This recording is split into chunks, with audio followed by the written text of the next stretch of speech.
안녕하세요. 파생금융상품의 이해 5주차 강의 시작하도록 하겠습니다. 지난 시간에 이 포지션과 수익 개념에 대해서 이야기를 했었는데 지난 시간까지 했던 거는 이제 기초자산의 포지션과 수익 뭐 이런 이야기를 했었고 이번 시간에는 이제 선도 그리고 선물의 그 포지션에 대해서 이야기를 해보겠습니다. 약간 달라. 거의 똑같은데 약간 달라요. 선도 계약에 대해서 롱 포지션을 취한다는 이야기는 살 계약을 맺는다는 뜻이야. 어떤 의미에서는 훨씬 간단하죠. 그죠? 앞에서 이제 기초자산의 경우에 일반적으로 롱 포지션을 취한다고 그러면 어떻게 됐었어요? 그 어떤 자산을 사거나 혹은 보유하고 있을 경우에 롱 포지션을 취한다고 했는데 선도 계약의 경우에는 기초자산을 매수할 선도 계약을 맺으면 그 선도 계약에 대해서 롱 포지션을 취한다고 이야기를 합니다. 그다음에 기초자산의 숏 포지션 선도 계약에 대해서 숏 포지션을 취한다라고 하면 기초자산을 매도할 선도 계약을 맺는다라는 뜻이에요. 그래서 기초자산을 매도할 선도 계약을 맺으면 기초자산의 그 선도 계약에 대해서 숏 포지션을 취한다고 한다. 숏 포지션을 취한다고 한다. 그래서 살 계약을 맺으면 롱 포지션, 팔 계약을 맺으면 숏 포지션 이렇게 이해하면 되겠습니다.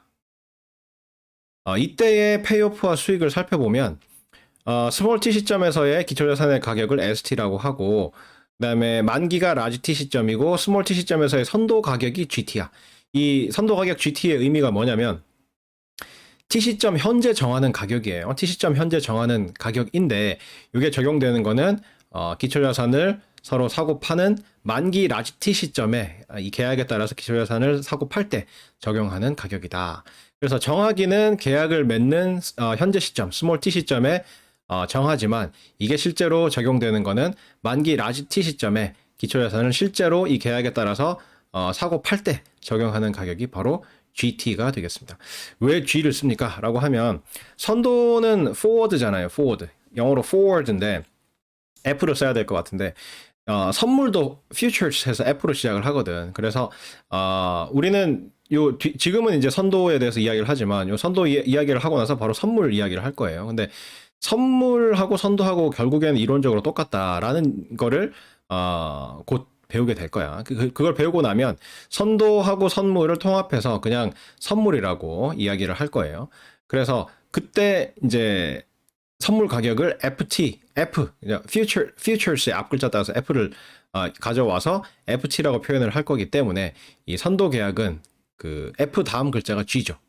ABCD 읊어보면 F 다음이 G잖아. 그래서 선도 가격을 G로 쓰는 거야. 임시로. F를 쓰고 싶은데 나중에 이제 주로 쓸 게 그 선도 선물 합쳐가지고 선물 가격을 F로 쓸 거기 때문에 선도 가격은 그냥 그거보다 좀 못한 그 다음 글자인 G. 이 직접적인 그 선도라는 말하고는 관련은 없지만 F 다음에 있는 그 G자를 가지고 와서 GT라고 나타냅니다. 그래서 T 시점에서의 기초자산의 가격이 ST이고 만기가 라지 T 시점이고 스몰 T 시점에서의 선도 가격이 GT인 선도 계약이 있어. 이 GT는 다시 한번 이야기하지만 지금 스몰 T 시점에 정하는 가격인데 이게 실제로 적용되는 거는 이 계약에 따라서 만기 라지 T 시점에 기초자산을 사고 팔 때 적용하는 가격이라고 할 수가 있겠습니다. 벌써 선도가 뭔지 까먹은 사람도 있겠죠. 그죠? 선도가 뭡니까? 기초자산을 만기에 지금 정한 선도 가격으로 사고 팔기로 맺은 계약이죠. 그죠? 그래서 사기로 계약 맺은 사람과 팔기로 계약 맺은 사람이 그 한 세트로 그죠? 이 선도 계약의 양쪽에 있게 되는 그런 형태가 되는 거죠. 어떤 자산을 지금 정한 특정한 가격으로 미래 특정 시점에 사고 팔기로 맺은 계약, 사적인 계약, 그거를 선도라고 했죠. 이때 그 거래 대상이 되는 그 자산을 기초자산, underlying asset이라고 한다고 했고, 이 자산을 사고 팔기로 한 미래 시점을 만기, maturity, expiry 이렇게 불렀고, 그 다음에 이 만기의 기초자산을 거래할 때 거래하는 그 계약상의 가격으로서 계약을 맺는 현재 시점에 정하지만 실제로 적용되는 것은 만기의 기초자산을 매매할 때 적용되는 그 가격을 선도 가격이라고 한다고 했죠. 그죠? 그거를 기초자산의 현재 가격을 ST라고 하고 기초자산의 시장에서의 현재 가격을 ST라고 하고 만기를 라지 T라고 하고 선도 가격을 GT라고 하면 그죠? 그 페이오프가 어떻게 되느냐면 스몰 T 시점에 선도의 롱 포지션을 취하면 라지 T 시점에서의 페이오프는 S 라지 T 빼기 GT가 돼. 그다음에 스몰 T 시점에 롱 포지션을 취할 때 라지 T 시점까지의 수익은 역시 똑같이 S 라지 T 빼기 GT가 돼요. 그다음에 스몰 T 시점에 숏 포지션을 취할 때, 또 내 얼굴이 가리네. 숏 포지션을 취할 때 라지 T 시점에서의 페이오프는 여기에 마이너스 1을 곱한 거야. 마이너스 괄호 열고 S 라지 T 빼기 GT. 그다음에 스몰 T 시점에 숏 포지션을 취할 때 라지 T 시점까지의 수익은 역시 그 페이오프와 마찬가지로 마이너스 괄호 열고 S 라지 T 빼기 GT가 된다고요. 왜 이렇게 되는지 한번 살펴봅시다. 자, 스몰 T 시점에 선도 계약의 롱 포지션을 취하면 그 말은 뭐예요? 기초자산을 살 계약을 맺는다는 뜻이지. 스몰 T 시점에 선도 계약의 롱 포지션을 취한다는 이야기는 기초자산을 만기 라지 T 시점에 지금 정한 GT라는 선도 가격에 살 계약을 맺는다는 뜻이죠. 그죠? 이럴 때 그러면 이 선도 그 계약의 롱 포지션을 취하면 라지 T 시점에 기초자산을 이 계약에 따라서 사줘야 될 의무가 생기는 거죠. 그죠? 어떤 자산의 포지션을 취하게 되면 권리나 의무가 발생을 한다고 했는데 선도의 롱 포지션을 취하면 만기 라지 T 시점에 기초자산을 GT에 사야 할 의무가 생기는 거죠. 근데 이 의무가 사라지게 하려면 어떻게 돼야 돼요? 의무를 이행을 하면 되지. 그죠? 라지 T 시점에 이 의무가 사라지도록 하려면 라지 T 시점에 이 의무를 이행해버리면 되죠. 그죠? 군대를 가야 되는 병역의 의무가 있는 사람은 그 의무가 없어지도록 하려면 어떻게 해야 돼요? 의무를 이행하면 된다. 그죠? 자, 라지 T 시점에 이 의무를 이행을 하게 되면 어떻게 됩니까? 말 그대로, 계약 그대로 그냥 GT를 지불을 하고 기초자산을 사들이는 거지. 그죠? 그래서 상대방한테 선도 가격을 지불을 하고 기초자산을 매수를 하게 되기 때문에 우선 마이너스 GT라는 현금 흐름이 발생을 하게 되겠죠. 그죠? 계약 상대편한테 선도 가격 GT를 지불을 하고 기초자산을 사게 되겠지. 그래서 마이너스 GT라는 현금 흐름이 발생을 하는데 이렇게 하고 나면 끝난 것 같지. 근데 이렇게 하면 어떻게 돼요? 기초자산이 내 손에 들어오잖아. 그럼 기초자산과 관련되는 새로운 권리가 생기지. 그죠? 기초자산이 주식이면, 그죠? 그 기업에 대한 소유권, 그 다음에 배당을 받을 수 있는 권리, 뭐 투표권, 그죠? 의결권, 그죠? 마지막에 그 연말에 주주총회에서 의결할 수 있는 의결권, 뭐 등등등의 권리가 생기죠. 채권이면 어떻게 돼요? 그 채권으로부터 발생하는 현금 흐름을 수령할 수 있는 권리, 뭐 이런 게 생기는 거죠. 뭐 이게 꼭 금융자산일 필요는 없죠. 이게 만약에 콩이라던가 원유라던가 뭐 이런 거라고 해봐. 그러면은 뭐 생기면 그런 거를 사게 되면 그걸 사용할 수 있는 권리가 생기잖아. 그죠? 콩을 사게 됐어. 그러면 콩을 내 마음대로 처분하고 먹거나 요리하거나 팔거나 할 수 있는, 내 마음대로 할 수 있는 그런 소유권이 생기는 거고, 원유도 마찬가지죠. 그죠? 이용권이 생기는 거잖아. 그죠? 그래서 그러한 의무와 권리가 모두 다 사라질 때 발생하는 현금 흐름이 페이오프이기 때문에 기초자산과 관련된 이 권리도 없애야 돼요. 그래서 기초자산과 관련되는 그 권리마저 다 사라지게 되면 그러면 그때 발생하는 현금 흐름을 다 합치면 그게 바로 페이오프가 되는 거죠. 페이오프는 어떤 자산의 포지션을 취했을 때 발생한 권리나 의무가 다 몽땅 다 사라질 때 발생하는 현금 흐름이잖아. 그죠? 그래서 이 기초자산과 관련되는 권리를 없애려면 어떻게 하면 됩니까? 기초자산을 팔면 되지. 기초자산에 지금 기초자산을 계약에 의해서 사게 됐잖아. 사게 돼서 기초자산을 보유하게 돼서 기초자산의 롱 포지션을 취한 게 돼버리는데, 이러면은 기초자산에 관한 소유권이라든가 뭐 등등등의 권리가 발생을 하게 되는데, 이걸 없애려면 기초자산을 시장에 매도하면 되겠죠. 내다 팔면 되겠지. 그래서 내다 팔면 그 시장 가격인 S 라지 T라는 현금이 나한테로 들어오겠죠. 그래서 만기 시점에 이 선물 계약을 이행을 해버려서 의무가 사라지고, 그 다음에 그렇게 해서 생긴 기초자산을 시장에 매도하게 되면 그 권리마저 사라지게 되는데, 그래서 이 현금 흐름 두 개, S 라지 T하고 마이너스 GT를 합친 S 라지 T 빼기 GT, 이게 바로 이 선도 계약의 롱 포지션을 취했을 때의 페이오프라고 할 수가 있겠습니다. 그래서 페이오프는 S 라지 T 빼기 GT가 된다. 그 다음에 프로핏은 권리와 의무가 처음에 발생해서 사라질 때까지의 모든 현금 흐름의 합인데, 선도 계약의 롱 포지션을 취할 때는 현금 흐름이 발생하지 않죠. 계약만 맺는 거죠. 그죠? 선도 계약은 그런 거라 그랬어. 계약만 처음에 맺고 나중에 만기에 이 계약을 이행을 할 때 현금 흐름이 발생을 한다고 그랬죠. 그래서 스몰 t 시점에서 선도 계약의 롱 포지션을 취하게 되면 계약만 맺을 뿐 아무런 현금 흐름이 발생하지 않는다. 그리고 현금 흐름은 마지막에 만기에 페이오프만 발생하게 된다. 그 페이오프가 바로 위에서 이야기한 S 라지 T 빼기 GT죠. 그래서 두 개를 합친 프로핏 수익도 페이오프밖에 없다는 거죠. 그래서 S 라지 T 빼기 GT가 곧 수익 프로핏이 된다.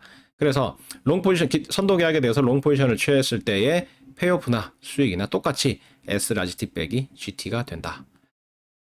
그 다음에 선도 계약에 이번에 숏 포지션을 취했을 경우에는 어떻게 됩니까? 기초 자산을 라지 T 시점에 선도 가격 GT에 팔 의무가 생긴 거죠. 그죠? 그러한 계약을 맺었으니까. 그죠? 그래서 그 의무를 해소를 하려면 만기 라지 T 시점에 가서 의무를 이행을 해버리면 되죠. 의무를 이행을 하면 어떻게 돼요? 우선 GT라는 가격에 기초자산을 팔아야 되는데 있어야 팔 거 아니야. 있어야 팔 거 아니야. 그래서 일단 시장에서 기초자산을 사와야 돼. 그래서 라지 T 시점에서 기초자산을 시장에서 사들이는데 시장 가격인 S 라지 T를 지불을 하게 되겠죠. 그래서 마이너스 S 라지 T를 지불을 하고 마이너스 S 라지 T라는 금액이 발생을 하고 이렇게 해서 그 획득한 기초자산을 이 선도 계약에 의해서 계약 상대편한테 팔아요. 얼마에 팔아요? GT라는 가격에. 그래서 나는 요 기초자산을 처분을 하고 GT라는 금액을 받게 되는 거죠. 이렇게 해버리면 의무도 이행을 다 해서 의무가 사라졌고, 그죠? 이 의무를 이행하기 위해서 기초자산 산 것도 결국 이 계약에 의해서 상대편한테 다 매도를 해버렸기 때문에 아무런 권리도 없게 되는 거죠. 기초자산에 관련되는 권리. 그래서 모든 권리와 의무가 사라진 그런 상태가 된다. 그래서 이때 발생한 현금 흐름을 합치면 마이너스 S 라지 T 플러스 GT인데 마이너스 1을 앞으로 묶어내면 마이너스 괄호 열고 S 라지 T 빼기 GT가 된다라고 할 수가 있겠죠. 네, 마찬가지로 이 숏 포지션을 취하는 경우에도 처음에 그 계약을 맺을 당시에는 계약만 맺을 뿐이지 아무런 현금 흐름이 발생하지가 않죠. 그래서 프로핏 수익, 즉 이 포지션을 취함으로써 권리와 의무가 발생해서 사라질 때까지의 모든 현금 흐름의 합은 처음에 현금 흐름이 없고 마지막에 페이오프 10원 요 바로 위에서 논의했던 페이오프만 발생하기 때문에 이 두 개를 합치면 프로핏은 곧 페이오프하고 똑같이 된다. 그래서 마이너스 괄호 열고 S 라지 T 빼기 GT 이게 바로 페이오프 겸 프로핏이 된다라고 이야기를 할 수가 있겠죠. 따라서 그렇기 때문에 이거 한꺼번에 핑 돌아갈 수 있는 방법이 있으면 참 좋겠다. 그죠? 앞으로 나갈 때는 좋았는데 이게 뒤로 돌리려니까 이게 상당히 좀 그러네.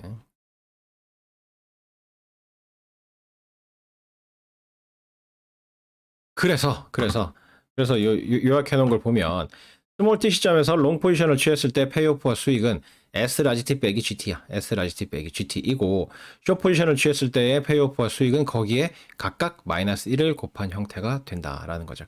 근데 마찬가지로 지난 시간에도 우리가 페이오프하고 수익 이야기를 하면서 그래프로 나타내는 거는 수익만 나타냈었어요. 그러니까 우리 강의에서는 우리 책에서는 수익 그래프만 그릴 거야. 그래서 롱 포지션을 취했을 경우에는 프로핏 이퀄 S 라지 T 빼기 GT가 되고 숏 포지션을 취했을 때는 프로핏 이퀄 마이너스 전개를 해봅시다. 프로핏 이퀄 마이너스 S 라지 T 플러스 GT가 되는 거죠. 그래서 요거를 평면상에 그려보면 항상 우리 이 강의에서의 그 좌표 평면은 그죠? X축이 S 라지 T이고 Y축이 프로핏인 그러한 평면상에 그림을 그린다고 그랬어요.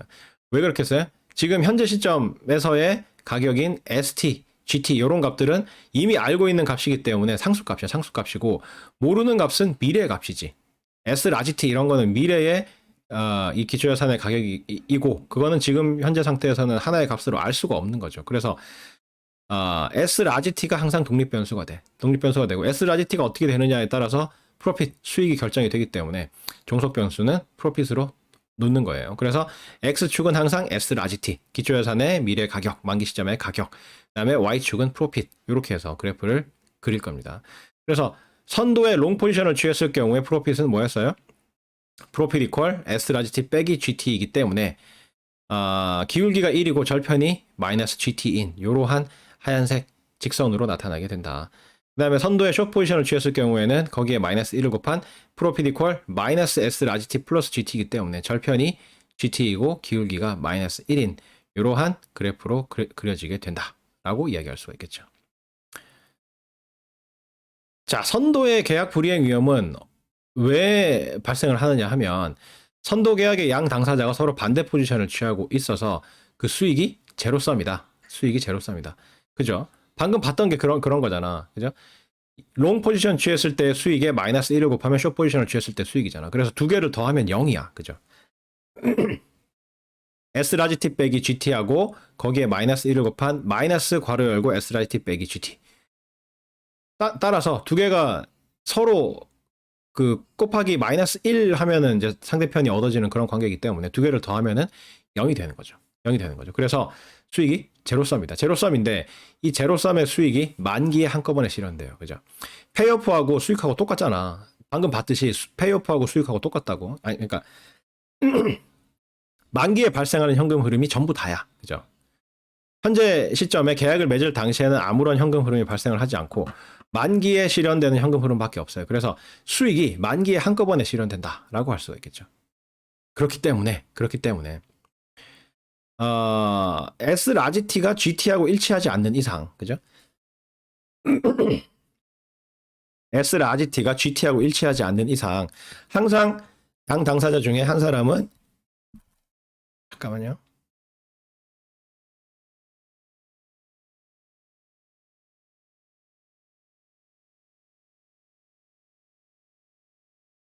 S 라지 T가 GT하고 일치하지 않는 이상 양 당사자 중에 한 사람은 반드시 이익을 보고 반대쪽 사람은 반드시 손실을 보는 그러한 형태가 돼요. 그래서 손실을 보는 쪽은 반드시 계약을 파기하고 싶어지겠죠. 그죠? 그렇잖아. S 라지 T하고 GT하고 우연히 딱 같아져. 그죠? 만기의 기초자산의 가격이 이 선도 가격하고 딱 같아지면 그러면 이 롱 포지션 취한 쪽이나 숏 포지션 취한 쪽이나 수익이 0이 되지. 수익이 0이 되죠. 그죠? 그렇기 때문에 이거를 시장에서 내다 파나 계약을 파기하고 시장에서 내다 파나 이 선도 계약을 이행을 하나 아무런 차이가 없다고. 그죠? 아무런 차이가 없어요. 그죠? 아니 시장 가격이 계약 가격하고 똑같은데. 그죠? 시장 가격이 계약 가격하고 똑같기 때문에 계약을 이행을 하나 시장 가격에 계약 파기하고 시장 가격에 매매를 하나 똑같잖아. 똑같이 되는데 그게 아닌 경우에 그죠? S 라지 T가 GT보다 크거나 GT가 S 라지 T보다 크거나 둘 중에 하나가 되면 롱 포지션 취한 사람하고 숏 포지션 취한 사람하고 둘 중에 한 사람은 양의 수익을 보게 되고 반대쪽 사람은 똑같은 크기의 음의 수익을 보게 된다고. 근데 그게 만기에 한꺼번에 이 계약을 이행을 할 때 한꺼번에 실현이 되는 거잖아. 그죠? 그렇기 때문에 손해를 보는 걸로 예상되는 사람은 반드시 계약을 파기하고 싶어지는 그러한 문제가 발생을 한다고요. 그렇기 때문에 이 수익이 한꺼번에 실현되는 거를 쪼개서 매일매일 실현돼서 누적되도록 만든 상품이 매일매일 누적돼서 만기에 한꺼번에 실현될 수 만기에 이제 차곡차곡 쌓여가지고 만기에 자동적으로 실현되는 형태로 만든 상품이 바로 선물이죠. 바로 선물이죠. 그거는 지금 선도의 포지션 수익 이야기를 하고 나서 바로 이야기를 다뤄보도록 하겠습니다. 어쨌든 지금은 다시 방금 했던 내용을 다시 한번 복습을 해보겠습니다. 자, 선도 계약의 포지션은 어떻게 되냐면 기초자산을 매수할 선도 계약을 맺으면 그 선도 계약에 대해서 롱 포지션을 취한다라고 이야기를 해요. 반대로 기초자산을 매도할 선도 계약을 맺으면 그 선도 계약에 대해서 숏 포지션을 취한다라고 이야기를 하게 된다.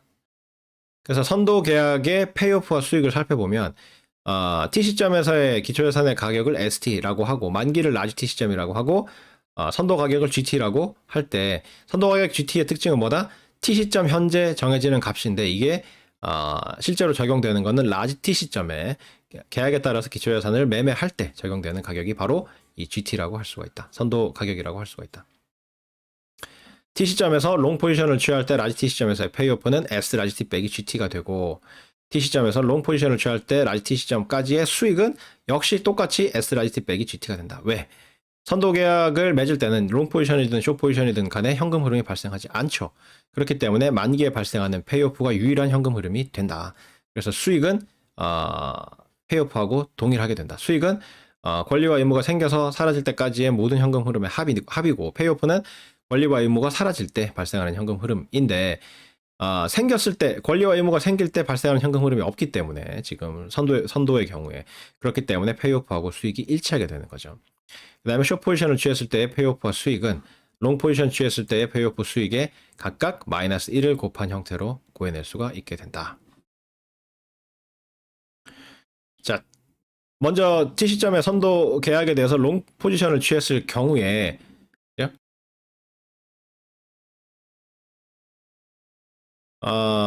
그럴 경우에 어떠한 의무가 생깁니까? 기초 자산을 만기 라지 T 시점에 선도 가격 GT에 매수해야 될 의무가 생기는 거죠. 이 의무가 사라질 때 발생하는 현금 흐름이 그 페이오프인데 그 페이오프를 구하기 위해서 이 의무가 사라지는 경우로 상정을 해보면 의무가 사라지도록 하려면 의무를 다 해버리면 되죠. 의무를 다 해버리면 된다고. 그래서 기초 자산을 만기 시점에 GT라는 금액을 지불하고 사면 돼. 그죠? 그래서 그 의무를 이행하는 과정에서 GT를 지불하고 기초자산을 사게 되기 때문에 먼저 마이너스 GT라는 현금 흐름이 발생을 하게 되고 이렇게 해서 기초자산을 획득하게 되면 기초자산과 관련되는 권리가 생기죠. 그죠? 그래서 그러한 기초자산과 관련되는 권리마저 없애야 모든 권리와 의무가 사라진 상태가 되는 거잖아. 그때 현금 흐름을 보고 싶은 거잖아. 그죠? 그래서 이러한 권리를 없애기 위해서는 시장에다가 내다 팔면 되겠죠. 기초자산을. 그래서 기초자산을 시장에다 내다 팔면 시장 가격인 S-T라는 현금 흐름이 또 발생을 하게 되겠죠. 그래서 이 두 현금 흐름을 합친 S-T 빼기 GT, S-T 빼기 GT가 곧 선도 계약의 롱 포지션을 취했을 때의 페이오프라고 할 수가 있다. 자, 이번에는 수익, 선도 계약의 롱 포지션을 취했을 때의 수익을 살펴보면 이 수익은 권리와 의무가 발생해서 사라질 때까지의 모든 현금 흐름의 합인데 계약을 맺을 당시에는 계약만 맺을 뿐 현금 흐름이 발생을 하지 않죠. 그래서 유일한 현금 흐름은 만기에 이 권리와 의무가 모두 사라질 때 발생하는 현금 흐름인 페이오프밖에 없다. 그래서 S-T 빼기 GT라는 이 페이오프가 곧 수익이 된다라고 이야기를 할 수가 있습니다. 그다음에 숏 포지션을 취하게 되면 어떻게 됩니까? 선도의 숏 포지션을 취하게 되면 기초 자산을 만기 라지 T 시점에 GT라는 가격에 팔 의무가 생기는 거죠. 팔 의무가 생기는 거죠. 그래서 이러한 의무를 없애려면 의무를 이행을 하면 되는데, 그죠? 의무를 이행을 하면 되는데 이 의무를 이행하려면 팔아야 되잖아. GT라는 가격을 받고 팔아야 되는데 있어야 팔 거 아니야. 있어야 팔 거 아니야. 그래서 시장에서 돈을 주고 사와야 돼. 그래서 먼저 시장에서 기초 자산을 매입을 해요. 얼마를 주고 시장 가격인 S-T를 지불을 하고. 그래서 제일 먼저 마이너스 S-T라는 현금 흐름이 발생을 해요. 기초 자산을 사오는 과정에서. 그 다음에 이렇게 해서 사온 기초 자산을 선도 계약을 이행을 하면서 GT라는 가격을 받고 매도를 하는 거죠. 그죠? 그래서 GT라는 현금 흐름이 발생을 해서 라지 T 시점에서 이 선도 계약과 관련되는 모든 권리와 의무가 사라져 버린 상태가 되는 거죠. 그죠? 사온 거, 시장에서 S-T라는 금액을 주고 사온 거를 사오면은 그 기초자산과 관련되는 권리가 발생을 하게 되는데 그거를 계약을 이행을 하면서 상대편한테 팔아서 처분을 해버렸죠. 그래서 내 수중에서 없어진 거잖아. 그래서 나한테서는 그 권리가 완전히 사라지게 되는 거고 그 다음에 그렇게 해서 선도 계약을 이행을 했기 때문에 선도 계약과 관련되는 그 의무도 사라지게 되는 거죠. 그 과정에서 발생하는 현금 흐름이 뭡니까? 처음에 기초자산을 사올 때 들어간 마이너스 S-T. 그 다음에 계약을 이행하면서 GT를 받고 기초자산을 상대편한테 매도를 했죠. 팔았죠. 그렇기 때문에 마이너스 S-T 플러스 GT라는 현금 흐름이 이러한 선도 계약의 숏 포지션을 취했을 때 모든 권리와 의무가 사라질 때 발생하는 페이오프라고 할 수가 있다. 그걸 마이너스 1로 묶어내면 마이너스 괄호 열고 S-T 빼기 GT가 된다. 그 다음에 이 경우에도 마찬가지로 T 시점에 이 계약을 맺을 당시에는 현금 흐름이 발생하지 않아요. 그래서 이 계약을 맺어서 포지션을 취해서 어떤 의무가 발생했다가 권리와 의무가 발생했다가 사라질 때까지의 모든 현금 흐름의 합을 구해보면 만기에 발생하는 이 권리와 의무가 모두 사라질 때 발생하는 이 페이오프밖에 없다고요. 그죠? 그래서 수익은 처음에 계약 맺을 당시에 현금 흐름이 발생하지 않기 때문에 수익이 곧 페이오프하고 동일한 마이너스 괄호 열고 S-T 빼기 GT만 남게 된다. 된다라는 이야기죠. 요거를 이제 그래프로 그려보면 롱 포지션을 취했을 때의 프로핏은 프로핏 이퀄 S-T 빼기 GT이기 때문에 기울기가 1이고 절편이 마이너스 GT인 이러한 직선이 되고, 그 다음에 숏 포지션을 취했을 경우에 프로핏은 프로핏 이퀄 마이너스 S-T 플러스 GT이기 때문에 절편이 GT이고 기울기가 마이너스 1인 이러한 형태의 직선으로 나타나게 된다. 그다음에 선도의 계약 불이행 위험은 왜 발생을 하느냐?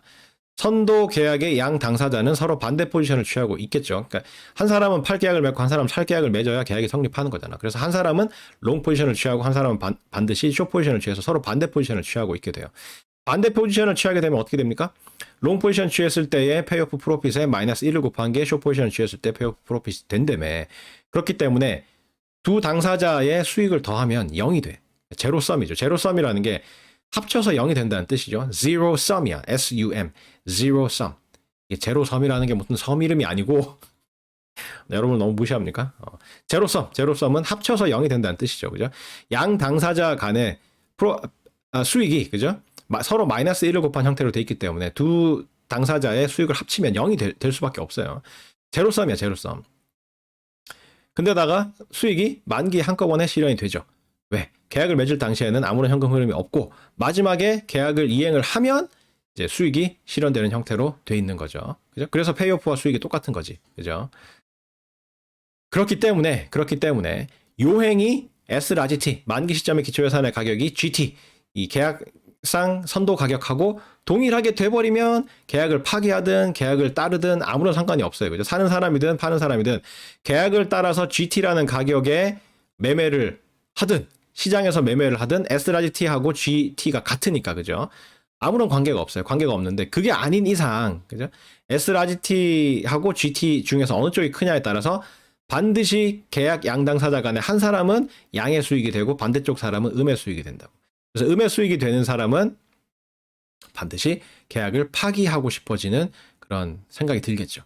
이게 바로 이제 계약 불이행 위험이 발생하는 원인인데, 그래서 이러한 근본적인 걸 없애기 위해서 선도를 선물이라는 상품을 만들면서 만기에 한꺼번에 실현되는 수익을, 그죠? 매일 조금씩 실현돼 가지고 마지막에 만기에 자동적으로 이게 계좌에 나타나는 형태로 그렇게 만들어져요. 그래서 수익이 만기가 되면 자동으로 그만큼, 그러니까 손실이든 이익이든 간에 통장에 반영되는 형태가 돼버리면, 그죠? 그러면 이 계약 불이행 위험을 원천 차단할 수가 있게 된다라는 이야기죠. 그러니까 그렇게 만든 게 선물이야. 그래서 우리는 이제 선물의 그 선물 시장의 작동 원리 이런 거를 좀 알 필요가 있어요. 그러니까 선물 계약의 포지션도 선도 계약하고 기초적으로 완전히 똑같아. 기본적으로 완전히 똑같은 내용이야. 똑같은데 지금 이번 요 섹션에서 할 이야기는 선물 계약의 포지션이 문제가 아니야. 포지션은 선도 계약하고 포지션 개념이 똑같은데 선물 시장에 어떠한 제도가 있고 그 제도를 통해서 그 제도를 왜 만들었느냐, 그죠? 왜 만들었느냐? 그 제도가 어떻게 해서 계약 불이행 위험을 없앨 수 있느냐, 이런 이야기 하고, 그럼에도 불구하고 계약 불이행 위험을 없애기 위해서 어떤 특정한 선물 시장의 제도를 도입을 했음에도 불구하고 이론적으로 선물하고 선도는 완전히 똑같은 상품이다라는 걸 보여주는 게 이 섹션의 목적이 되겠습니다. 포지션 개념은 똑같아요. 기초자산을 매수할 선물 계약을 맺으면 그 선물 계약에 대해서 롱 포지션을 취한다고 한다. 그 다음에 기초자산을 매도할 선물 계약을 맺으면 그 선물 계약에 대해서 숏 포지션을 취한다고 한다. 똑같아요. 앞에 그 선도에 대해서 이야기했던 거하고 완전히 똑같은 개념이야. 이 포지션 개념이 똑같은 개념이고, 근데 이제 우리가 이 장에서 이 섹션, 이 절에서 다룰 내용은 제도 내용이야. 그 선물 시장에 어떤 제도가 있고 이 제도를 통해서 계약 불이행 위험이 어째서 없어지는가, 그죠? 그다음에 그럼에도 불구하고 선도하고 선물은 이론적으로 같을 수밖에 없다. 이런 이야기를 하게 될 겁니다. 자, 계약 불이행 위험을 원천적으로 제거하기 위해서 선물 시장에서는 이러한 제도를 운영을 해요. 증거금, 계좌, 개시 증거금, 일일정산 제도, 유지 증거금, 마진콜, 추가 증거금 뭐 이런 용어들이 등장을 해요. 하나하나 설명을 해보도록 하겠습니다. 증거금 계좌가 뭐냐면 자, 선물 시장도 마찬가지로 선물 시장이라는 거는 거래소가 운영하는 공식적인 시장이야. 장외 시장이 아니고 장내 시장이에요. 장내 시장. 장외에서 거래하면 선물이 아니야. 선도야, 선도. 선도인데 이 선도를 공적인 계약으로 만들어서 표준화 시켜가지고 장내에서 거래소가 어떤 규칙에 의해서 거래할 수 있도록 만든 상품을 선물이라 그래. 그래서 이때 선물 시장은 장내 시장이에요. 장내 시장. 근데 장내 시장, 증권 거래소에서 거래를 하려면 거래할 수 있는 자격이 어떻게 돼요? 증권사밖에 안 된다. 증권사. 그죠? 지난번에 그런 이야기 했잖아. 그죠? 우리 학기 초에. 그죠? 그래서 왜냐하면 증권 거래소라는 조직 자체가 증권사가 아닌 금융기관도 있을 수 있어. 근데 대부분의 경우에는 증권사예요. 증권사와 다른 일부 금융기관들이 출자해서, 그죠? 돈을 내서, 그래서 만든 기관이 증권거래소예요. 증권거래소. 그래서 그렇게 해서 출자한 기관들, 자금을 낸 기관들, 그죠? 자금을 냈다는 뜻이죠. 자금을 내서 이 설립을 같이 한 그 출자한 기관들이 증권거래소의 회원사이고, 이 회원사들만 독점적으로 증권거래소에서 거래를 할 수가 있다고 했죠. 그래서 회원사가 아닌 다른 기관 투자자나 개인 투자자들이 증권거래소에서 거래를 하려면 위탁 매매를 해야 돼.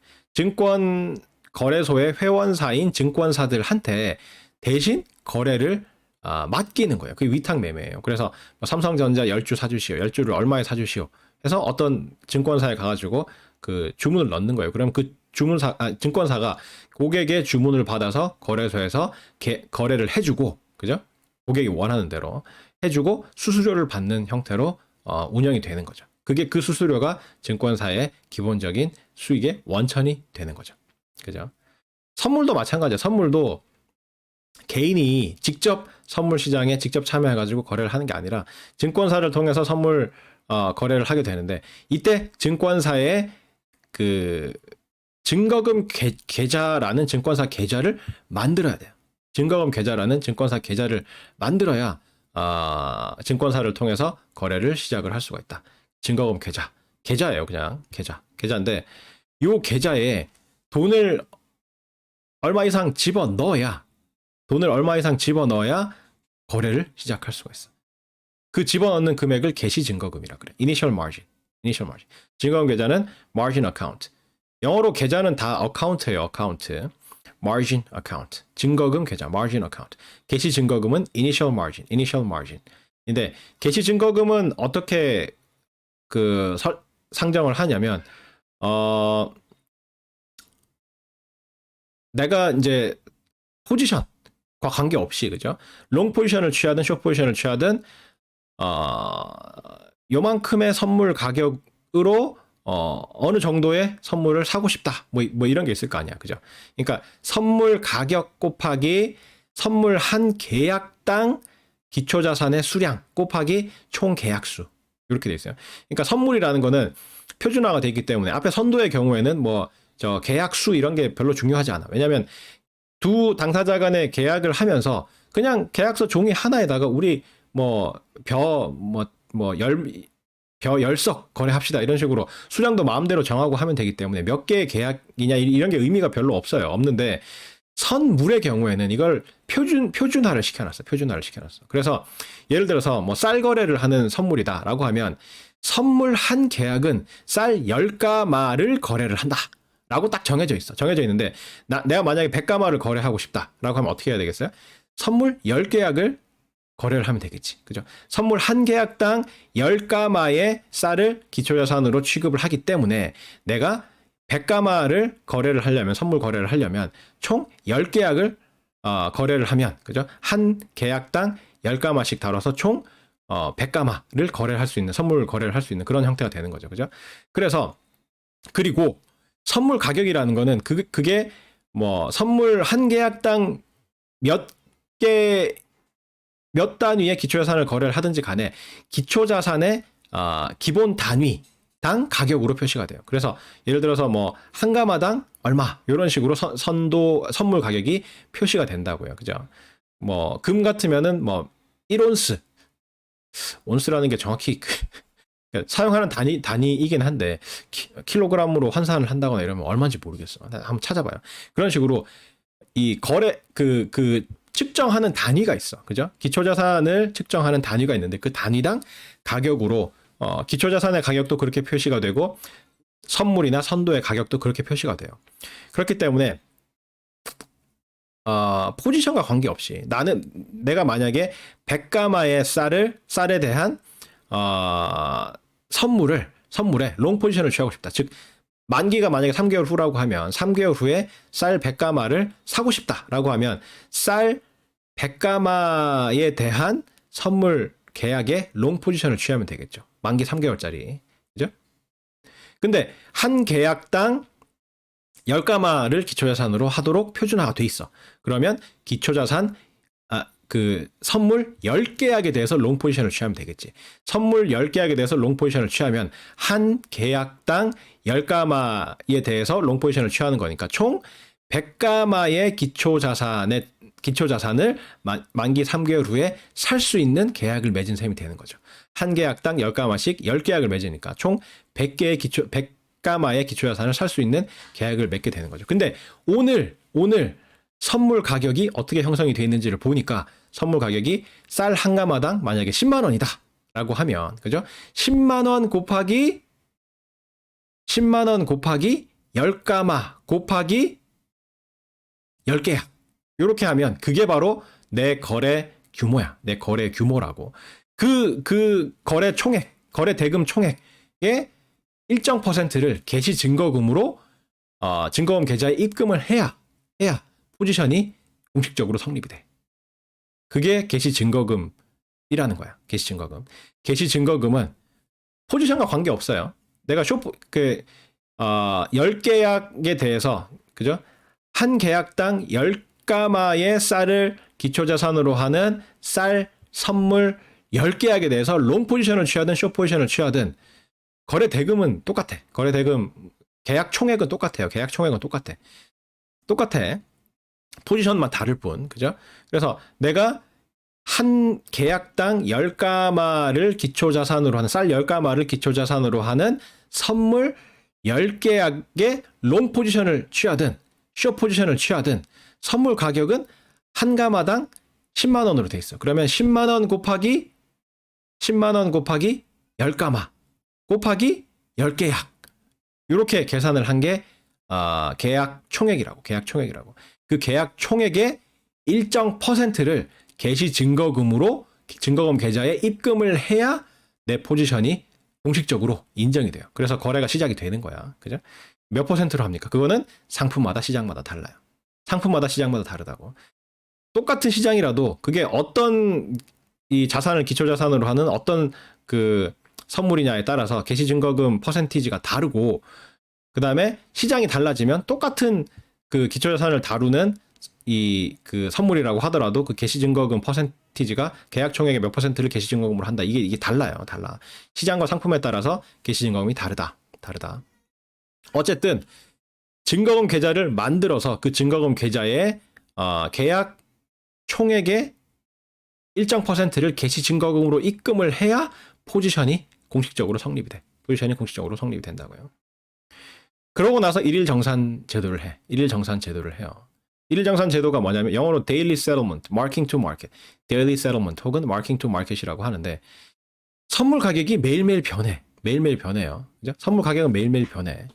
왜 매일 바뀌겠어요? 왜 매일 바뀌겠어? 아니, 교육 조건이 계속 바뀌니까. 쌀 선물 같은 경우에, 그죠? 오늘 계약을 맺었을 때는 뭐 3개월 후에 이 쌀을 사고 팔 때, 그죠? 이 정도 가격으로 사고 팔면 적당할 것 같다. 3개월 후에 쌀값이 대충 이 정도가 될 것 같은데, 그래도 불확실하니까 이 정도 가격을 계약 가격으로 해서, 선물 계약을 맺읍시다. 뭐, 이렇게 해가지고 성립이 됐는데, 그렇게 해서 장이 끝나고 나서 밤새 전쟁이 일어났어. 전쟁이 일어나가지고 3개월 후에 쌀값이 폭등할 것 같아. 전쟁이 일어나고 이러면 식량이 제일 문제가 되죠. 그죠? 쌀값이 폭등할 것 같아. 그러면 오늘 선물 거래를 할 때 똑같이 3개월 후, 그러니까 어제로부터 3개월 후죠. 뭐 날짜를 못 박읍시다. 날짜를 못 박으면 예를 들어서 지금 이 수업이 언제쯤 진행이 될래나? 3월 말인가요? 3월 말이면 3월 말에서 3개월 후면은 6월 말인가? 그죠? 6월 말에 6월 30일자라고 해봅시다. 만기가 6월 30일인 어떤 그 쌀 선물을 계약을 하는데 어제 계약을 할 때는 그죠? 전쟁이 발생하지 않았어. 전쟁의 위험조차도 없는 그런 상황이어가지고 그냥 뭐 한가마에 3개월 후에 한 10만 원 내외로 거래가 되겠지. 그래서 선물 가격이 10만 원으로 이제 형성이 돼서 거래가 됐는데 밤새 전쟁이 일어났어. 뭐 우리나라 전쟁으로 하지 맙시다. 너무 뭐 좀 그렇지. 일본에서 만만한 게 일본이지. 우리나라는 전 세계에서 일본을 이렇게 싫어하고 일본을 무시하는 나라는 우리밖에 없을 거야 아마. 근데 일본에서 전쟁이 일어났어. 일본에서 전쟁이 어떻게 해야 일본에서 전쟁이 일어날 수 있을까? 현대판 전국시대 그죠? 일본의 각 도도 부현이 다 갈라져가지고 서로 싸워. 패를 두 개로 나눠가지고 서로 싸워. 그죠? 도쿄파, 도쿄군하고 교토군 이렇게 해가지고 막 싸운다고 해봐요. 가상이야 가상. 일본 학생 없죠? 내 수업 듣는 일본 학생들은 유학을 잘 안 오는 것 같으니까 그죠? 중국 학생들은 많은데 일본 학생들이 없기 때문에 일본으로 합시다. 일본에서 전쟁이 일어났어. 전쟁이 일어나면 바로 이웃 나라기 때문에 정세가 굉장히 불안할 거 아니야. 그리고 군수 물자 같은 거 지원되는 거, 뭐 하여튼 뭐 여러 가지 이제 정세가 막 이렇게 해가지고 식량값이 폭등할 것 같아. 그래서 6월 30일자 쌀값이 막 엄청 오를 것 같다고. 그래서 6월 30일에 쌀 거래를 하는데 선물 가격을 어제처럼 10만 원으로 할 수가 없지. 그죠? 그래서 예를 들어서 뭐 15만 원으로 선물 가격이 오르겠죠. 오늘 새로 똑같이 6월 30일을 만기로 하는 선물 계약을 맺으면 오늘 맺게 되면 10만 원에 맺을 리가 없잖아. 그죠? 3개월 후 지금 전쟁이 벌어졌는데 일본에서 그죠? 그래서 15만 원으로 해봅시다. 그러면 어제의 선물 가격하고 오늘의 선물 가격하고 다르지. 똑같은 상품인데 그죠? 그걸로 수익을 계산을 해요. 수익을 계산을 한다고. 오늘의 선물 가격 빼기 어제의 선물 가격 곱하기 10계약 그 다음에 한 계약당 10가마 이렇게 해가지고 15만 원 빼기 10만 원 곱하기 10계약 곱하기 10가마 이렇게 해서 그거를 이 증거금 계좌에 반영을 한다고. 이건 롱 포지션 취했을 때의 경우고 숏 포지션 취했을 때는 뭐 일별 수익 그걸 일별 수익이라고 하거든요. 롱 포지션 취했을 때 일별 수익에 마이너스 1을 곱해서 증거금 계좌에 반영을 한다고요. 그래서 나는 어제 롱 포지션을 지금 이 쌀 10가마에 대해서 그죠? 이제 선물 쌀 10가마를 기초자산으로 하는 선물 10계약에 대해서 롱 포지션을 취했잖아. 근데 쌀의 선물 가격이 어제 내가 계약 맺을 당시에는 10만 원이었는데 그죠? 그래서 그 10만 원 기준으로 해서 개시 증거금을 냈는데 그 다음 날 쌀 가격이 쌀 선물 가격이 쌀의 선물 가격이 10만 원에서 15만 원으로 올랐어. 그러면 15만 원 빼기 10만 원, 5만 원이죠. 5만 원. 5만 원 곱하기 10계약 곱하기 10가마 라는 일별 수익이 계산이 돼서 그게 내 증거금 계좌에 자동으로 입금이 된다고. 만약에 내가 숏 포지션을 취했다고 하면 그죠?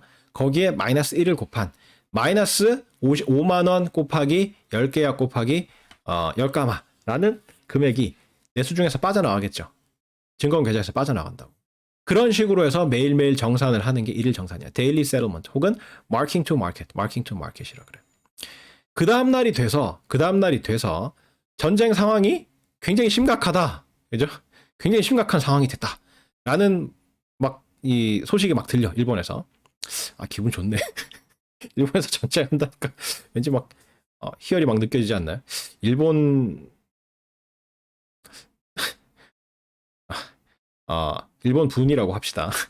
우리는 일상생활에서는 일본 분들 이렇게 얘기 안 하지만 공식적으로 이게 그래도 강이니까 그죠? 일본 분들이 굉장히 그 도쿄군하고 교토군하고 서로 막 이렇게 이게 너무 막 치열하게 싸워가지고 사상자가 엄청 많이 생기고 어느 한쪽에서 굉장히 심각한 무기를 뭔가 사용을 해가지고 막 사상자가 많이 발생했어. 전황이 심상치가 않아. 그래서 선물 가격이 확 올라버렸어요. 그래서 30만 원이 돼버렸어.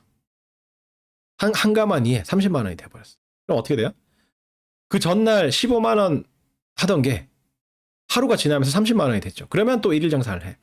30만 원 빼기 15만 원. 바로 전날하고의 가격 차이를 이용을 해서 일별 그 수익을 계산을 하는 거예요. 30만 원 빼기 15만 원 곱하기 10가마 곱하기 10계약. 이렇게 일별 수익을 계산을 해서 그게 내 이 증거금 계좌에 들어간다고. 내가 숏 포지션을 취하면 그 금액에 마이너스 1을 곱한 금액이 증거금 계좌에 들어가요. 그래서 30만 원 빼기 15만 원 하면 15만 원이죠. 그래서 숏 포지션을 취했을 경우에는 마이너스 15만 원 곱하기 10계약 곱하기 10가마 이렇게 해서 그 금액이 내 증거금 계좌에 반영이 되면 그만큼의 금액이 증거금 계좌에서 빠져나가게 되겠죠. 그런 식으로 해서 매일매일 변화하는 가격을 증거금 계좌에 반영을 하게 돼. 예를 들어서 그 다음날 보니까 그랬는데 극적으로 도쿄군과 교토군이 서로 휴전을 했어. 휴전을 해가지고 싸우지 맙시다. 우리 3개월간 휴전을 합시다. 이렇게 돼버렸어. 그래서 갑자기 쌀값이 안정화되기 시작해가지고 갑자기 쌀값이 30만 원에서 20만 원으로 떨어졌어. 떨어지면 어떻게 돼요? 20만 원 빼기 30만 원 곱하기 10계약 곱하기 10주. 이게 내가 롱 포지션을 취했을 때의 일별 수익이 되는 거고 숏 포지션 취했을 때는 거기에 마이너스 1을 곱한 게 되는 거예요. 그죠? 그 금액이 증거금 계좌에 반영이 되는 거예요. 그래서 롱 포지션 취했을 때에는 20만 원 빼기 30만 원 하면 마이너스 10만 원이잖아. 그죠? 마이너스 10만 원 곱하기 10계약 곱하기 10주. 한 금액이 증거금 계좌에 반영이 돼서 내 증거금 계좌에서 돈이 빠져나가고 숏 포지션을 취했을 땐 거기에 마이너스 1을 곱한 일별 수익이 적용이 되기 때문에 그냥 10만 원 곱하기 10계약 곱하기 10가마라는 금액이 내 계좌에 입금이 되는 거지. 그런 식으로 매일매일 이 선물 가격이 변동을 하게 되는데 그 변동하는 선물 가격을 이용을 해서 매일매일 일별 수익을 계산을 해서 일일 정산을 하게 된다. 일별 수익을 계산한 거를 증거금 계좌에 반영을 하게 된다. 그래서 일별 수익이 양수이면 그 양수인 그 금액만큼이 증거금 계좌에 자동으로 입금이 되고 음수이면 내 증거금 계좌에서 그 금액만큼 빠져나가. 근데 이렇게 하다 보면 증거금 계좌가 바닥이 나는 수가 있지. 그죠? 계속 뭔가 나한테 불리하게 작용해가지고 가격이 그죠? 일일 정산을 계속했더니만 증거금 계좌에서 계속 돈이 빠져나와가지고 증거금 계좌가 바닥이 날 수가 있잖아. 바닥이 나버리면 이러한 제도 자체가 성립이 안 되죠, 그죠? 증거금 계좌에 돈이 있어가지고 계속 돈이 빠져나오고 들어가고 이게 돼야 일일 정산 제도가 유지가 될 수 있는데 만약에 이게 바닥이 나버리면 제도가 유지가 안 되잖아. 그래서 그걸 방지하기 위해서 유지 증거금, maintenance margin이라는 걸 설정을 해놔. 유지 증거금은 개시 증거금의 일정 %야. 개시 증거금의 일정 %를 유지 증거금으로 설정을 해놔. 이것도 몇 %로 할 거냐 하는 거는 시장마다 상품마다 달라요. 근데 개시 증거금의 일정 %를 유지 증거금으로 설정을 해놔놓고 요거는 뭐 납부하거나 그런 건 아니고 그냥 설정 값이야. 기준 값인데 일일 정산을 계속 하다가 증거금 계좌에 있는 잔고가 유지 증거금 밑으로 딱 내려가는 순간에 연락이 와요. 연락이 오는데 그 연락을 뭐라고 하냐면 마진콜이라 그래. 마진콜. 영어로도 마진콜이야. 마진 콜. 연락이 와. 거래소에서 전화가 와가지고 야, 너 증거금 계좌에 돈 떨어졌더라? 뭐 이렇게 있잖아요. 증거금 계좌 잔고가 유지 증거금 밑으로 내려갔더라? 채워 넣어. 뭐 이렇게 연락이 오는 게 마진콜이야. 마진콜인데 그러니까 바닥이 나기 전에 증거금 계좌에 있는 잔고가 바닥이 나기 전에 미리 바닥이 날 위험이 있으니까 돈을 채워 넣으라는 그 통보가 마진콜이야. 근데 그 기준이 유지 증거금이야. 그래서 증거금 계좌의 잔고가 이렇게 오르락 내리락 할 거 아니야. 일일 정산을 하다 보면 하다가 유지 증거금 밑으로 증거금 계좌 잔고가 탁 내려가면 마진콜. 그래서 거래소에서 연락이 와요. 그래서 이 마진콜에 응해서 돈을 더 채워 넣으면 얼마만큼 더 채워 넣어야 하냐면 유지 증거금 이상만 채워 넣으면 되는 게 아니라 마진콜을 받았을 때 채워 넣어야 되는 금액은 개시 증거금 이상이 되도록 잔고가 개시 증거금 이상이 되도록 새로 돈을 입금을 해야 그 본인의 포지션이 계속 유지가 돼. 그렇게 추가로 납부하는 금액 그거를 추가 증거금이라 그래. 추가 증거금. variation margin 혹은 additional margin. variation margin 혹은 additional margin이라고 하는 추가 증거금이야. 그러니까 마진콜을 받아서 추가로 납부하는 그 증거금, 추가로 입금하는 금액, 그거를 추가 증거금이라 그래. 근데 이 추가 증거금은 얼마가 돼야 된다? 추가 증거금을 납부를 했을 때 증거금 계좌 잔고가 개시 증거금 이상이 되도록 추가 증거금을 납부를 해야 돼요. 그래야 본인의 포지션이 유지가 되고, 이 조건을 만족하지 못하면, 그죠? 마진콜이 왔는데 돈을 납부하지 않거나 돈을 납부했는데 잔고가 개시 증거금을 넘어서지 않는다라고 판단되면 그 다음날 자동으로 거래가 종료가 돼. 너는 거래하지 마. 너는 거래할 자격이 없어. 이렇게 해서 자동으로 거래 포지션을 청산시켜버려요. 거래소가 강제로 이 그 포지션을 더 이상 유지하지 않게 끊어버린다고. 이게 선물시장의 제도야. 선물시장의 제도야. 왜 이런 짓을 하느냐 하면 일일 정산을 하는 게 핵심이야. 그죠? 증거금 계좌를 만들어서 개시 증거금 넣고 유지 증거금을 설정해가지고 마진콜을 하고 추가 증거금 납부하고 하는 거는 일일 정산을 계속 유지하도록 하는 건데, 일일 정산을 하면 어떻게 돼요? 매일매일 바뀌는 그 선물 가격을 가지고 일별 수익을 계산해가지고 그거를 그 매일매일 증거금 계좌에 반영을 하는 거잖아. 그렇게 해서 일별 수익이 매일매일 계좌에 반영이 되면 만기까지 이 일일 정산을 하게 되면 그렇게 해서 매일매일 그 반영한 일별 수익을 쭉 합치면 그게 선도의 경우에 마지막에 만기에 한꺼번에 그 실현되는 그 수익하고 완전히 똑같아져. 신기하게도 요 제도를 요 제도를 운영을 해가지고 일일 정산에 의해서 매일매일 일별 수익을 계산을 해가지고 만기까지 갖고 가면 그렇게 해서 매일매일 쌓인 그 일별 수익을 다 합쳐보면 그러면 그게 바로 선도에서 만기에 한꺼번에 실현되는 그 수익하고 완전히 일치하게 된다고요. 그죠? 그래서 선도하고 선물은 이론적으로는 똑같아. 수익 구조가 완전히 똑같다고. 다만 선물은 선도의 경우에 만기에 한꺼번에 실현되는 수익을 매일 일일 정산이라는 형태로 매일매일 쪼개가지고 계좌에 반영을 한다고. 반영을 하면 만기에 한꺼번에 수익이 실현되지 않고 매일매일 쪼개져서 실현됐다가 마지막에 만기가 되면 자동으로 계좌에 그 만기 한꺼번에 실현되었어야 할 그 금액이 이미 나의 증거금 계좌에 반영이 돼 있다고. 그렇기 때문에 뭐 손해를 보든 그 이익을 보든지 간에 한꺼번에 실현되는 게 아니라 이미 내 계좌에 반영이 돼 있기 때문에 계약 불이행 위험을 원천 차단하게 되는 거죠. 계약 불이행 위험이 발생하는 원인이 뭐였어요?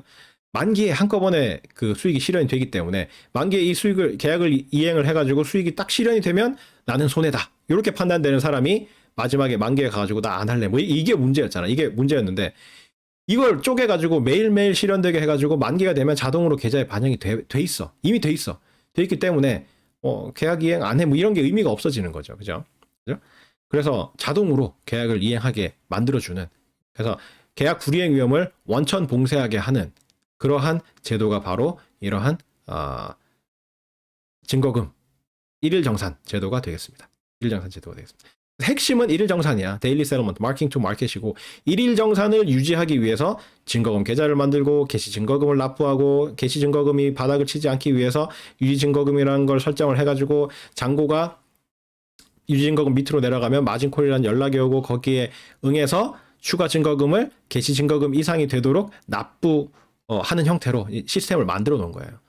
그렇게 만들어 놓은 거예요. 여기서 이제 한 가지 학생들 중에 질문을 하는 학생들이 있을 수 있지. 없을 수도 있지만 왜 질문을 해야 됩니까? 무슨 질문입니까? 제가 놓친 게 뭐죠? 뭐 이런 생각을 하는 학생들이 대다수이겠지만 증거금 계좌에서 돈 그럼 못 찾아요? 뭐 입금만 되고 추가 증거금 입금하는 거 이외에 마진콜 받아가지고 추가 증거금 납부하는 거 이외에는 입금 못 해요? 할 수 있어요. 입금 추가적으로 아무 때나 입금도 할 수 있고 출금도 할 수 있어. 여러분 그 용돈 그 사용하는 그 계좌 있잖아요. 그것처럼 아무 때나 돈 빼고 넣고 다 할 수 있어. 할 수 있고 할 수 있는데 예를 들어서 증거금 계좌에 돈을 개시 증거금 이 포지션을 잡기 위해서 개시 증거금 집어넣는 것도 꼭 그 금액만 넣는 게 아니야. 그러니까 계약 총액의 일정 %를 개시 증거금으로 납부해야 된다 이렇게 되는데 그 이상 집어넣어도 돼. 그죠? 그래서 개시 증거금으로 납부해야 되는 금액이 만약에 뭐 1,000만 원인데 나는 뭐 2천만 원 넣고 싶다. 그럼 2천만 원 넣어도 돼. 그래도 포지션 그냥 시작을 할 수가 있어요. 그죠? 그 다음에 하다가 뭐 증거금 계좌에 뭐 돈이 막 생겼어. 그래서 처음에 1,000만 원 집어넣고 포지션 잡아가지고 쭉 했는데 계속 이익을 봐가지고 한 1억이 됐어. 그래가지고 그냥 놓으려니까 좀 그렇다. 그럼 나 차 사고 싶어 이래가지고 그죠. 외제차를 뭐 한 1억 8천만 원 1억은 좀 그렇고 8천만 원짜리 외제차를 사고 싶다. 그래서 8천만 원을 찾았어. 1억이 증거금 계좌에 들어있는데 그중에서 8천만 원을 인출을 했어. 근데 개시 증거금은 1천만 원이어야 되고, 그죠? 그 다음에 그거의 유지 증거금이 그게 80%라고 해봅시다. 그래서 800만 원 이상만 그 잔고가 남아있으면 포지션이 계속 유지가 되는 그런 상황이에요. 근데 1억이 됐단 말이야. 1억이 증거금 계좌 잔고가 됐으면 그중에서 8천만 원 찾아서 2천만 원이 남아있어도 아무 상관이 없어요. 그죠? 그래서 증거금 계좌에서 돈을 넣고 빼고 하는 거는 해도 되고, 뭐 그렇게 하다가 실수로 확 많이 빼가지고, 그죠? 은행에서 인출을 하면서, 그죠? 뭐 잘못 빼가지고 나 8천만 원 찾고 싶었는데, 그죠? 9,800만 원을 찾았다. 예를 들어서. 그래서 이 증거금 계좌에 200만 원밖에 안 남았다. 200만 원밖에 안 남았다. 그러면 당연히 마진콜이 오죠. 유지 증거금 밑으로 내려갔으니까 잔고가. 그러면 마진콜에 응해서 추가 증거금을 납부를 해서 처음에 개시 증거금인 1,000만 원 이상이 되도록 맞춰줘야 그 다음날도 계속 본인의 포지션이 유지가 돼서 거래를 할 수가 있지. 마진콜이 왔는데 무시했어. 못 받거나 아니면 받는데도 뭐 나 돈 없다 이러고 뭐 배째 있으면 그 다음날 아침에 자동으로 거래가 종료가 돼. 그냥 청산이 돼버려요. 청산이 돼서 내 포지션이 끝나고 손익 계산된 게 그냥 그걸로 내 증거금 계좌에 반영되고 그냥 끝나고 자동으로 강제 종료되는 그러한 사태를 맞이하게 되는 거죠. 그래서 이러한 1일 정산 제도, 1일 정산을 유지를 하기 위해서 이러한 제도를 운영을 하는 거고, 이렇게 해버리면 만기에 한꺼번에 실현될 선도의 그 수익이 매일매일 쪼개져서 내 증거금 계좌에 반영이 됐다가 만기가 되면은 계좌를 딱 열어보면 이미 그 손익이 다 반영이 돼 있는, 그죠? 만기에 한꺼번에 실현되는 선도 같으면 계약을 이행을 해야 실현되는 그 한꺼번에 실현되는 그 수익이 내 계좌에 이미 반영이 돼 있는 그런 상태가 돼버리는 거죠. 그래서 계약 불이행 위험을 원천적으로 제거해버리는 그러한 효과를 갖게 된다. 근데 그럼에도 불구하고 선물과 선도는 동일한 계약이다. 동일한 수익 구조를 갖는다라는 걸 보여줄 거야. 자, 선물 계약의 포지션은 선도의 포지션하고 똑같다. 그죠? 선물의 포지션은 선도의 포지션하고 똑같다. 선물의 롱 포지션을 취한다라는 이야기는 기초자산을 매수할 선물 계약을 맺는다는 뜻이고, 선물의 숏 포지션을 취한다는 이야기는 기초자산을 매도할 선물 계약을 맺는다라는 의미예요. 그 다음에 선물 시장의 제도는 계약 불이행 위험을 원천적으로 제거하기 위해서 이러한 제도를 운영을 한다. 증거금 계좌, 선물 거래를 시작을 하려면 증권사에 증거금 계좌라는 걸 열어야 된다. 마진 어카운트라는 거를 개설을 해야 되고, 여기에 개시 증거금을 납부를 해야 거래를 시작을 할 수가 있다. 개시 증거금은 계약 총액의 일정 %를 개시 증거금으로 삼아 놨는데 그 금액 이상을 증거금 계좌에 입금을 해야, 그래야 포지션이 시작된다. 그래서 쌀 10가마를 기초자산으로 하는 쌀 10가마를 기초자산으로 하는 쌀 선물의 경우에, 그죠? 내가 100가마의 쌀을 3개월 후, 6월 30일자로 사고 싶다라고 하면 쌀 100가마에 대해서 선물 계약을 맺어서 롱 포지션을 취해야 될 텐데, 근데 한 계약당 10가마를 대상으로 하기 때문에 총 10계약의 롱 포지션을 취하면 되겠죠. 한 계약당 10가마씩 10계약이면 총 100가마를 6월 30일자로 살 수 있게 되는 거죠. 그죠? 그래서 근데 오늘의 그 선물 가격이 한 가마당 10만 원이다 라고 하면 10만 원 곱하기 10가마 곱하기 10계약, 이게 계약 총액이야. 그 계약 총액의 일정 %를 개시 증거금으로 삼아서 그 개시 증거금 이상이 돼야 내 포지션이 공식적으로 성립이 된다는 거죠. 이 개시 증거금이고, 개시 증거금을 입금을 하고 나면 매일매일 바뀌는 선물 가격에 따라서 1일 정산을 하게 돼요. 1일 정산은 오늘 쌀 선물의 가격이 10만 원이었는데 내일 그 다음날이 돼가지고 15만 원이 됐어. 그러면 15만 원 빼기 10만 원 곱하기 10가마 곱하기 10계약, 요게 일별 수익이에요. 롱 포지션 취했을 경우에. 숏 포지션 취했을 경우에는 거기에 마이너스 1을 곱한 값이 일별 수익이 돼요. 그 값을 증거금 계좌에 매일매일 반영을 하는 거. 그게 일일 정산제도야. 그 다음날 다시 뭐 15만 원에서 이번 떨어뜨려 볼까? 10만 원으로 다시 떨어졌어. 그러면 10만 원 빼기 15만 원 곱하기 10가마 곱하기 10개 해서 그게 이제 롱 포지션 취했을 때 일별 수익이죠. 음수의 어떤 수가 나올 텐데 그게 내 증거금 계좌에서 빠져나가게 되는 거죠. 숏 포지션 취했을 때는 거기에 마이너스 1을 곱하니까 양수 값이 그 증거금 계좌에 입금이 되겠죠. 이렇게 해서 일일 정산을 하다 보면 증거금 계좌가 바닥이 날 수가 있다. 증거금 계좌 잔고가 바닥이 나게 되면 일일 정산을 더 이상 할 수가 없는 경우죠. 그래서 바닥이 나는 걸 방지를 하기 위해서 유지 증거금, maintenance margin이라는 걸 설정을 한다. 이거는 개시 증거금의 일정 %로 설정이 되는데 상품마다 시장마다 차이가 있다. 그래서 유지 증거금을 설정을 해놔놓고 개시 증거금의 예를 들어서 뭐 80%라고 하면 그죠? 80%를 유지 증거금으로 설정을 해놔놓고 일일 정산을 쭉 하다 보니까 증거금 계좌 잔고가 유지 증거금 밑으로 내려갔어. 내려가게 되면 그 사실을 거래소에서 통보를 해줘요. 그걸 마진콜이라 그래. 마진콜. 야, 너 유지 증거금 밑으로 계좌 잔고 내려갔다. 이렇게 통보해주는. 그걸 마진콜이라고 하는데 마진콜에 응해서 계속 본인의 포지션을 유지를 하고 싶으면 돈을 더 내야 돼. 그래서 추가로 증거금 계좌에 납부하는 금액을 추가 증거금이라 그래. 마진콜을 받고 추가로 증거금 계좌에 납부하는 금액을 추가 증거금, variation margin 혹은 additional margin, variation margin, additional margin이라고 부른다. 요거는 얼마만큼 집어넣어야 되느냐 하면 이 추가 증거금을 납부했을 때 개시 증거금, 그러니까 증거금 계좌에 남아 있는 잔고가 개시 증거금 이상이 되도록 추가 증거금을 납부를 해야 거래가 계속 유지가 돼요. 그래서 유지 증거금 이상이 되도록 납부를 하는 게 아니라 개시 증거금 이상이 되도록 납부를 해야 돼. 그죠? 유지 증거금은 하나의 기준일 뿐이고 이 유지 증거금 밑으로 증거금 계좌 잔고가 내려갔을 때 마진콜이 오는데 마진콜에 응해서 추가로 증거금을 납부하는 금액이 추가 증거금이고 그 추가 증거금의 액수는 추가 증거금을 납부를 했을 때 계좌 잔고가 유지 증거금 이상이 아니라 개시 증거금 이상이 되도록 추가 증거금을 납부를 해야 돼요. 그래야 계속 거래를 할 수가 있고 만약 이러한 조건이 지켜지지 않았다. 추가 증거금을 납부하지 않거나 혹은 추가 증거금을 납부를 했는데 개시 증거금 이상의 금액이 되지 않았다. 라고 하면 그 다음날 자동으로 강제로 거래가 종료가 돼버려.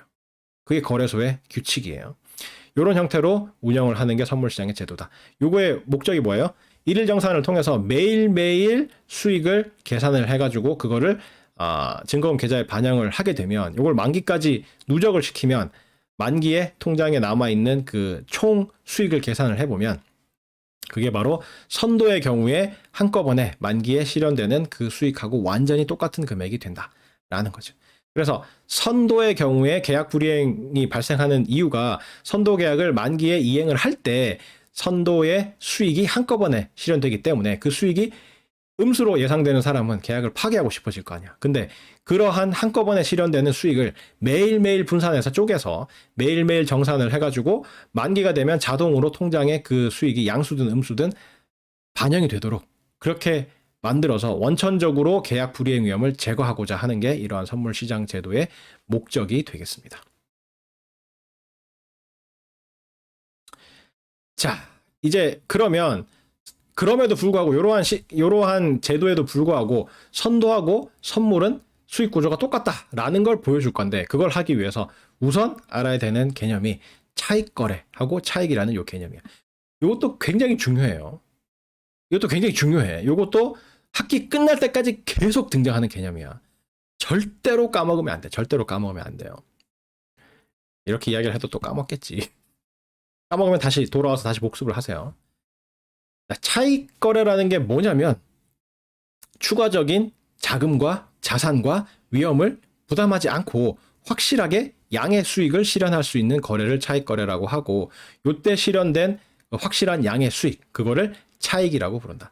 arbitrage trade, arbitrage profit이라고 부른다. 차익 거래, arbitrage trade, 차익을 arbitrage profit 그렇게 부른다. 꿈의 거래죠. 꿈의 거래죠. 할 수 있어. 여러분도 할 수 있어. 다만 하기가 힘들지. 쉽진 않아. 쉽진 않은데 할 수 있어. 내 돈도 안 들어가. 내 자산도 들어가는 게 없어. 그렇다고 위험도 부담하지 않아. 금융에서 위험이 뭐예요? 불확실성이야, 불확실성. 불확실성을 위험이라 그래. 그죠? 여러분이 은행에 예금을 하게 되면 불확실한 게 없죠. 은행이 망할 수도 있다라는 불확실성이 있긴 하지. 근데 돈 맡겨놨는데 은행 망하면 어떡하지? 근데 예금보험공사가 있어서 5천만 원까지는 은행이 망하더라도 예금보험공사에서 지급을 해줘요. 그죠? 그러니까 5천만 원 미만의 소액을 5천만 원 미만인데 소액인가요? 하여튼 5천만 원 미만의 금액을 은행에 넣어놓는다고 하면 불확실한 게 하나도 없어. 처음에 그죠? 예금 들 때 금리 얼마 이렇게 정해지잖아. 정해지고 그 조건에 따라서 예금을 쭉 하면 돼. 하면 되고 은행이 망해도 예금보험공사에서 지불을 해줘. 그죠? 5천만 원 미만인 경우에, 5천만 원 이하인 경우에, 그죠? 그래서 불확실한 게 없어. 그러면 만기가 뭐 3년짜리다. 3년짜리인데 매월 뭐 20만 원씩 저금을 한다. 그러니까 예금을 한다라고 했으면 20만 원씩 매월 뭐 자동이체 이런 거 걸어놔봐. 걸어놓으면 특정 날짜에 계속 20만 원씩 빠져나가서 3년 동안 빠져나가면 3년 후에 받게 될 원금과 이자의 합계, 원리금 합계가 이미 지금 예측을 할 수가 있어. 그죠? 이자율도 지금 정해져 있고 모든 게 확실한 거지. 심지어 은행이 망하더라도 그 금액은 받을 수 있어요. 그죠? 그런 거지. 그래서 그런 경우는 전혀 위험하지 않은 거야. 불확실성이 하나도 없어. 근데 여러분이 주식에 투자를 했다라고 하면 오성전자라고 합시다. 오성전자에 투자를 했는데 오를지 값이 그죠? 1년 후에 값이 지금보다 오를지 내릴지 아니면 회사가 망해서 주식이 휴지 조각이 될지 아니면 대박을 쳐가지고 지금보다 10배의 값이 될지 모르잖아. 그러한 불확실성, 그게 위험이야. 그게 위험이에요. 그죠? 근데 그러한 위험도 부담하지 않아. 내 돈도 이 거래를 하는 데 있어서 내 돈이 들어가는 것도 없어. 내 자산이 들어가는 것도 없어. 그리고 불확실한 것도 하나도 없어. 위험을 하나도 부담하지 않아요. 그리고 그렇게 해서 그 실현하는 수익도 확실하게 양이야. 이익을 보는 게 확실해. 그죠? 그러한 거래를 차익 거래라 그래. arbitrage trade. 그리고 그때 실현한 확실한 양의 수익을 차익, arbitrage profit이라고 한다. 꿈의 거래다. 이걸 할 수 있으면 떼돈을 버는 거지.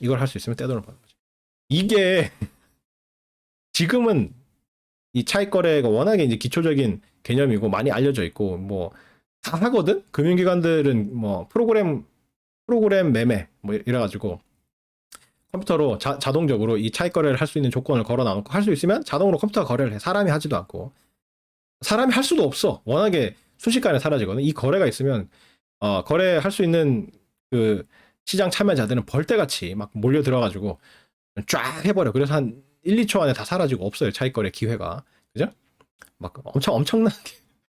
사람이 손으로 이렇게 눈으로 보고 차익 거래 할 수 있네 이러고 탐지하는 순간 없어져요. 진짜 그래. 그래서 보통 기계가 해요. 컴퓨터가 프로그램 매매를 하게 되는데 개인도 할 수는 있는데 하기가 쉽지가 않아. 여러분이 프로그래밍 직접 해야 돼. 증권사에서 제공하는 그 홈 트레이딩 시스템 혹은 뭐 모바일 트레이딩 MTS 휴대폰으로 하는 거 거기에도 그 기능이 있는지 모르겠는데 하여튼 최소한 HTS 홈 트레이딩 시스템 컴퓨터로 PC로 하는 거 거기에는 여러분이 차익 거래를 할 수 있도록 프로그래밍을 할 수 있는 프로그래밍 그 기능이 요즘에 웬만한 증권사들은 다 제공이 돼요. 근데 다만 그 프로그래밍을 하려면 여러분이 프로그램 언어를 알아야 돼. 파이썬 정도 되는 거는 여러분이 짤 수 있어야 돼. 물론 언제 어떤 조건에서 차익 거래를 할 건지 이런 거 이제 그 전문 지식도 여러분이 알고 있어야 되고 그거를 여러분 손으로 직접 프로그래밍을 할 줄 알아야 할 수가 있어요. 근데 그거 할 줄 아는 사람이 몇 명이 되겠어. 그죠? 그래서 개인은 뭐 사실상 거의 웬만큼 전문 지식을 갖고 있지 않는 이상은 프로그래밍 능력과 탁월한 금융 이론 지식을 갖고 있지 않으면 할 수 없는 그런 거죠. 근데 기관 투자자들은 많이 하는 거죠. 많이 하는 거. 그런 게 차익 거래야. 그래서 실제로 존재하는 거래예요. 차익 거래의 경우에 차익이 없는 상태, 차익 거래가 없는 상태, 혹은 차익이 없는 상태, 즉 무차익 거래 상태에서 뭔가 성립해야 되는 그 증권의 값보다, 그러니까 자산의 값보다 고평가된 자산은 비싸게 매도하고 상식이죠. 고평가된. 그러니까 원래 무차익 거래 상태가 시장 균형 상태예요. 시장 균형 상태나 무차익 거래 상태나 똑같은 이야기야. 무차익 거래 상태에서 성립해야 되는 어떤 값이 있을 거 아니야. 시장 균형 가격 같은 거. 시장이 균형일 때 성립해야 되는 어떤 값이 있는데 그거보다 시장에서 거래되는 게 더 비싸게 거래될 수도 있고 싸게 거래될 수도 있어요. 그죠? 그럴 경우에 차익 거래를 할 수가 있는데 그 차익 거래를 구성하는 방법이 어떤 거냐면 고평가된 놈. 그러니까 원래 그 균형 상태에서 성립해야 되는 무차익 거래 상태에서 성립해야 되는 어떤 값보다 더 이렇게 값이 비싸진 거. 그죠? 그럼 고평가된 자산은 비싸게 매도하고, 그죠? 비싼 놈은 비싸게 팔고, 그죠? 싼 놈은 싸게 사는 게 상식이잖아, 그죠?